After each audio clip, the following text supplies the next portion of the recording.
Je vous propose à présent de nous arrêter sur la détresse d'une jeune mère privée de ses 2 enfants depuis le mois de juillet dernier. De nationalité marocaine, Hayat est mariée à un Palestinien. Alors qu'ils étaient en vacances en Égypte, son époux a pris les enfants à son insu pour les amener à Arza. Les récupérer relève véritablement du parcours du combattant. Reportage signé Ihsan Benbel. Son histoire, ou plutôt le cauchemar qu'elle vit depuis le 17 juillet dernier, a fait la une de la presse nationale et internationale.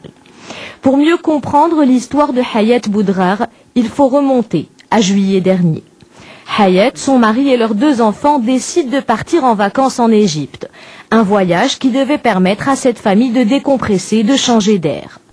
Mais ce qui devait être un moment d'évasion s'est transformé en véritable calvaire. Mon mari a pris les enfants pour faire un tour au parc le temps que je prépare le dîner. Ils sont sortis vers 17 heures. Ils ne sont jamais revenus. J'ai attendu plusieurs heures. Je l'ai appelé sur son téléphone portable, mais en vain. Je suis partie voir si les passeports étaient toujours là, mais je n'ai rien trouvé. C'est là que j'ai compris.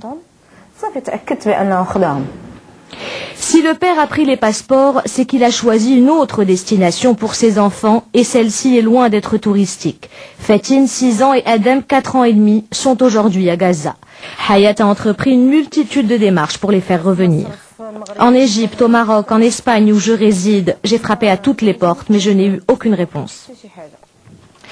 Pour aider Hayat, nous avons effectué plusieurs recherches et nous avons réussi à retrouver son mari, mais aussi Fatin et Adam, grâce à notre correspondant à Gaza.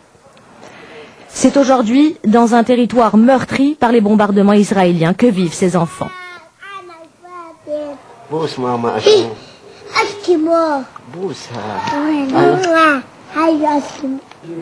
Nous avons voulu connaître la version du père dans cette affaire, sa position est radicale.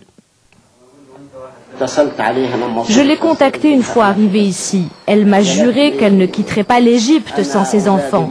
Je lui ai dit qu'elle repartirait sans et que même si elle contactait les plus hauts responsables de ce monde, elle ne les récupérerait pas.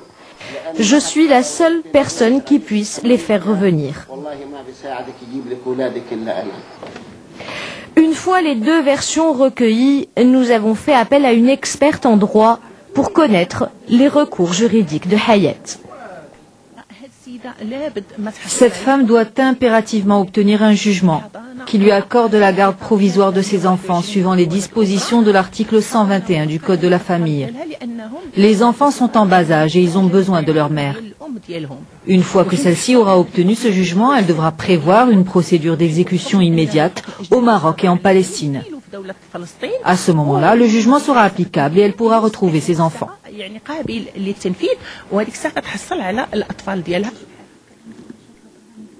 Ce recours est le dernier espoir auquel s'accroche désormais Hayat, une mère privée de ses enfants depuis 7 mois.